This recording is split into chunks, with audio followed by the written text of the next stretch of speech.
Bonjour à tous, aujourd'hui je vous propose un petit exercice de géométrie dans l'espace pour préparer le bac. C'est un sujet assez ancien, c'est le sujet de Métropole 2006. Donc on vous donnait ici 6 points, A, B, C, D, E et I. Il fallait déterminer donc si les affirmations de 1 à 5 étaient vraies ou fausses. Voilà. Et on va évidemment expliquer, justifier tout ça. Donc on est parti. Première question.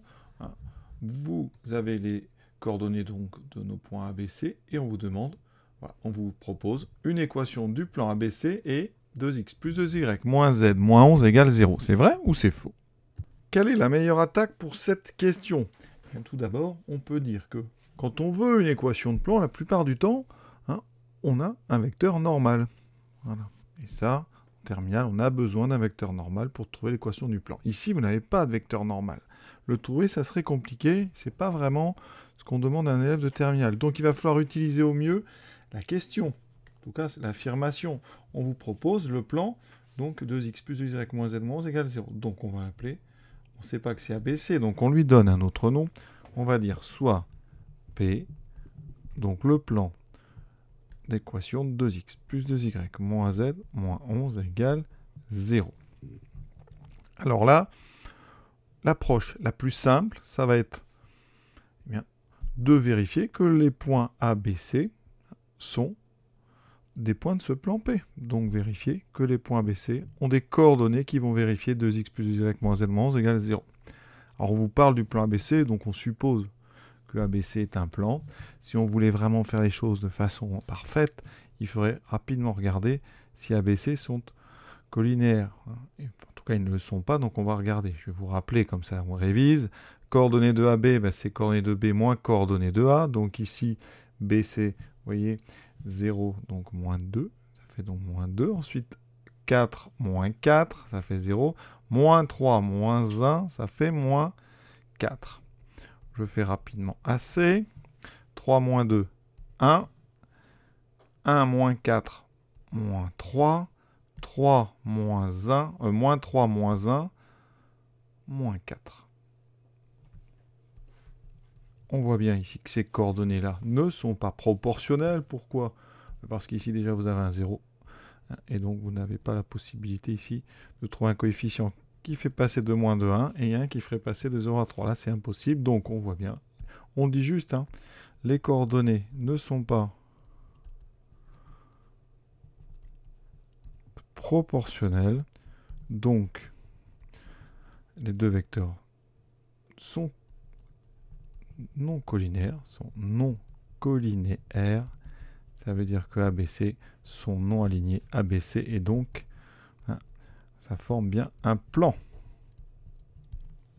Une fois admis que ABC est un plan, là c'est très simple, vous avez l'équation, vous avez les coordonnées de ABC, on va vérifier en remplaçant dedans. Donc ici, alors pour que ça soit clair au niveau rédaction, moi je vous conseille, c'est d'écrire, donc on a A, 2, 4, 1, donc on écrit 2xa plus 2ya moins za moins 11 égale, on va calculer 2 fois 2, 4, plus 2 fois 4, 8, moins za, donc moins 1, moins 11, on voit que ça fait 12 moins 12, ça fait bien 0. Donc, les coordonnées de A vérifient l'équation, donc A appartient au plan P. On fait pareil avec le point B, 0, 4, moins 3. On fait donc 2xb, alors on peut le faire sans forcément écrire tout, donc 2 fois 0, plus 2 fois 4, 8, moins z, moins 3, donc plus 3, moins 11 est égal à 0. Donc, pareil, B appartient à P. Et on fait pareil avec le point C. 2xc, ça fait 2 fois 3, 6, plus 2y, c'est 2. Moins 3, plus 3, ça fait 8 et 3, 11. Moins 11, ça donne bien 0. Donc, C appartient au plan P. Conclusion, A, B, C sont dans le plan P. Donc, le plan P, c'est le plan ABC. Donc vous avez démontré qu'une équation d'ABC, c'est 2x plus 2y moins z moins 11 égale 0. Ça, c'est donc la méthode qu'il faudra utiliser quand on vous donne l'équation et que vous avez les coordonnées des 3 points. la première affirmation, on écrit donc vrai. Deuxième affirmation, le point E, donc le point ici, hein, donc les coordonnées, c'est le projeté orthogonal de D sur le plan ABC. Pour bien que vous compreniez, il faut faire un petit dessin. Alors, ici, ça va être notre plan ABC. On veut montrer que et le projeté orthogonal de D sur le plan ABC. Donc, première chose, si notre point D est quelque part, eh bien, son projeté, c'est donc un point qui est dans le plan. Donc déjà, il faut montrer, on doit montrer, premièrement, que E appartient au plan ABC.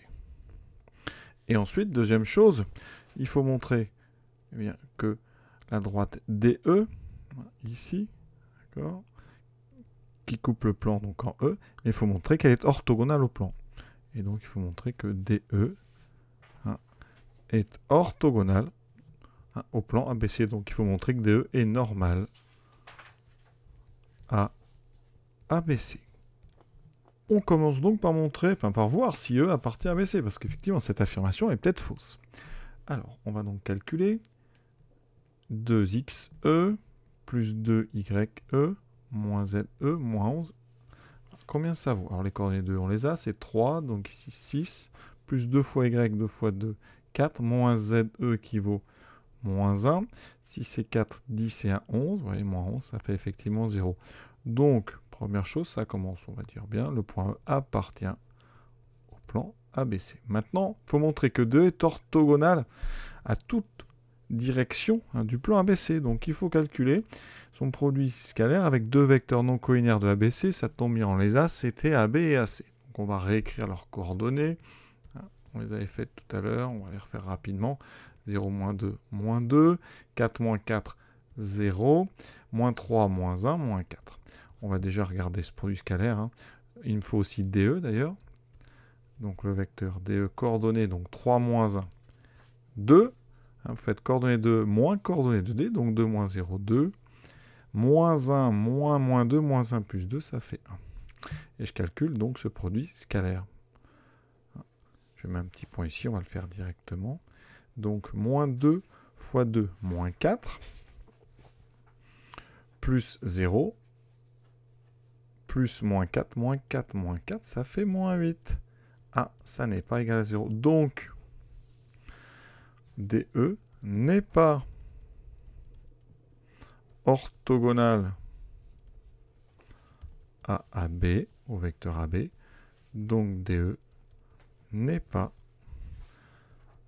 orthogonal, n'est pas un vecteur normal du plan ABC, n'est pas normal à ABC. Alors ça, c'est la méthode en utilisant le produit scalaire. On aurait pu faire un petit peu autrement, en utilisant la première question. La première question nous a donné une équation du plan. On a montré qu'elle était vraie. Et cette équation, je vais la recopier, c'était 2x plus 2y moins z moins 11 égale 0. Grâce à cette équation, on sait qu'on peut avoir un vecteur normal. N, le vecteur de coordonnées 2, 2, moins 1, est normal à ABC. Donc, ça veut dire que si E est le projeté orthogonal, ça veut dire que DE, on a dit, doit être normal au plan ABC. Donc, ça veut dire que DE et N sont deux vecteurs normaux ABC. Donc, il faut vérifier si DE et N sont collinaires. DE, on l'a déjà, il y a quelques secondes fait. Et vous voyez que ces deux vecteurs, DE et N sont non collinaires, ne sont pas collinaires. Et donc forcément, donc DE n'est pas normal à ABC. Conclusion, l'affirmation, elle est donc fausse. Vous voyez, il y a plusieurs façons d'utiliser vraiment le texte dans une équation. Quand on vous la donne, ou vous l'avez démontré, eh bien on peut utiliser les coefficients de x, y et z pour avoir les coordonnées donc d'un vecteur normal. Et on sait que pour un même plan, des vecteurs normaux sont toujours collinaires. Donc ici, vous voyez que D, E et N ne sont pas collinaires, ça se voit, parce que ici, il y a 2, 2, donc s'ils étaient collinaires, le coefficient, ça serait 1, et on aurait donc, ici, on aurait eu un moins 1. Ça n'est pas le cas, l'affirmation est fausse. Troisième question, beaucoup plus rapide. Est-ce que deux droites sont orthogonales? On a les coordonnées. Donc il nous faut les coordonnées de deux vecteurs. Donc ici, moins 2, 0, moins 3, moins 1, moins 4. CD, donc 1, moins 3, moins 2, moins 1 et 1. On calcule ensuite le produit scalaire des deux. Voilà, donc on peut le faire directement là. Moins 2 fois moins 2, 4. 0 fois moins 1, 0. Moins 4 fois 1, moins 4. Cette fois-ci, on trouve 0. Donc, les vecteurs AB et les vecteurs CD sont orthogonaux. Conclusion, les droites AB et la droite CD sont orthogonales. Donc l'affirmation 3, elle est vraie.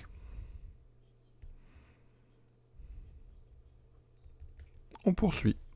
Quatrième, la droite CD est donnée par la représentation suivante. Alors, vrai ou faux? Alors, qu'est-ce qu'on peut regarder rapidement? Déjà, la direction, est-ce qu'elle correspond? Donc, on prend un vecteur directeur ici donné par... Donc, ce qu'on donne, là, ça nous donnerait, vous voyez, 2, 1, moins 1. Vous vous rappelez, pour avoir un vecteur directeur d'une droite, quand on a sa représentation, enfin une représentation, on regarde ce qu'il y a devant le paramètre t. Ici, c'est 2, 1, moins 1. Alors, ça... Est-ce que c'est géant? Ben non, parce que V, vous reconnaissez normalement que c'est l'opposé de CD. Donc effectivement, hein, cette représentation, elle est bien déjà parallèle à CD. Maintenant, est-ce que c'est la droite CD? On va essayer de vérifier. Voilà. Est-ce que le point C, est-ce que le point D sont bien sur cette droite? Donc on fait l'un des deux, parce qu'on sait qu'elle est parallèle. Donc si elle passe par C et qu'elle est parallèle à CD, c'est la droite CD. Et pareil, donc je vais essayer le point C. Donc on essaye. Est-ce que C appartient, donc alors je ne vais pas l'appeler CD, c'est droite, hein, à la droite, donc D, dont la représentation est moins 1 plus 2T, moins 1 plus T, Z égale 1 moins T. Alors le point C, on a ses coordonnées, 3, 1, moins 3. On va donc essayer de voir si on peut trouver une valeur de T qui donne 3, moins 1 et moins 3. Donc, on regarde, on résout. Moins 1 plus 2t doit être égal à 3. En même temps, moins 1 plus la même valeur de t doit faire moins 1. Et 1 moins t doit faire moins 3. Ce sont des équations, vous voyez, très simples, premier degré. 2t égale 4. Ça me donnera t égale 2. Ici, t égale 0. Bon, déjà, on peut s'arrêter. Stop. C ne correspond pas à une valeur de t, puisqu'on trouve plusieurs valeurs ici, donc ça veut dire que vous ne trouverez pas en même temps 3, moins 1 et moins 3 avec une seule et même valeur de t. Conclusion, C n'appartient pas. Hein, là, vous écrivez pas de solution. Donc C n'appartient pas à cette droite que j'ai appelée D. Donc la droite CD, ça ne peut pas être cette représentation-là. Donc, vous voyez, cette affirmation, elle est fausse. Dernière affirmation, le point I est sur la droite AB. Alors on a les coordonnées de A, de B, on a I, donc on a tout. On va juste faire de la collinarité tout simplement. Donc je recopie mes coordonnées. Voilà les trois. Alors il y a un petit peu de fraction. On va faire attention. Vecteur AB, on l'a fait plusieurs fois. Donc c'est moins 2, 0, moins 4. D'accord? Et vous faites par exemple le vecteur AI ou BI ou IB ou IA. Voilà. Alors ici, on va faire AI, on va pas s'embêter, on peut aller doucement. Hein. 3 cinquièmes moins 2. 4 moins 4. Moins 9 cinquièmes moins 1. On calcule ça tranquillement. 3 cinquièmes moins 2. Ça fait 3 cinquièmes moins 10 cinquièmes. Donc moins 7 cinquièmes. 4 moins 4, 0. Moins 9 cinquièmes moins 1, ça fait moins 9 cinquièmes moins 5 cinquièmes, moins 14 cinquièmes. Et on regarde, est-ce que ces deux vecteurs-là sont collinaires? Est-ce que AB et AI sont collinaires? Est-ce que AB et AI sont collinaires? Pour ça, vous avez l'habitude. On va regarder les coordonnées. Donc, je vais les mettre à côté. Est-ce qu'on a devant nous des coordonnées proportionnelles? Donc il faut trouver un coefficient qui va se passer des coordonnées de l'un à l'autre. Donc ici. Alors, 3 cinquièmes moins 2, pour aller de moins 2 à moins 7 cinquièmes. Donc, on cherche moins 2 égale... Alors, moins 2 multiplié par quelque chose égale moins 7 cinquièmes. Ça me donne k égale... Alors, les moins se neutralisent. 7 divisé par 10. Voilà. Maintenant, je fais moins 4. Voilà. Je vais faire moins... Donc, fois 7 sur 10. Et ici, moins 4 fois 7 sur 10. Alors, ça fait combien ça? Moins 4 fois 7 sur 10. On simplifie par 2. Ça fait 2 sur 5. Et ça fait effectivement moins 14 sur 5. Donc, oui, on peut remarquer, hein, vous pouvez le dire quand vous le remarquez, que on a 7 dixièmes fois AB qui est égal à AI. Conclusion, AB et AI sont collinéaires, donc AB et I sont alignés, ce qui veut dire que I appartient à la droite AB. Et donc cette affirmation 5, ici, elle est tout à fait vraie. Et on a terminé ce petit exercice qui était exercice donc jugé du bac de Métropole 2006. Donc, vous voyez, c'était assez faisable. Je vous souhaite une bonne fin de journée à tous. À bientôt.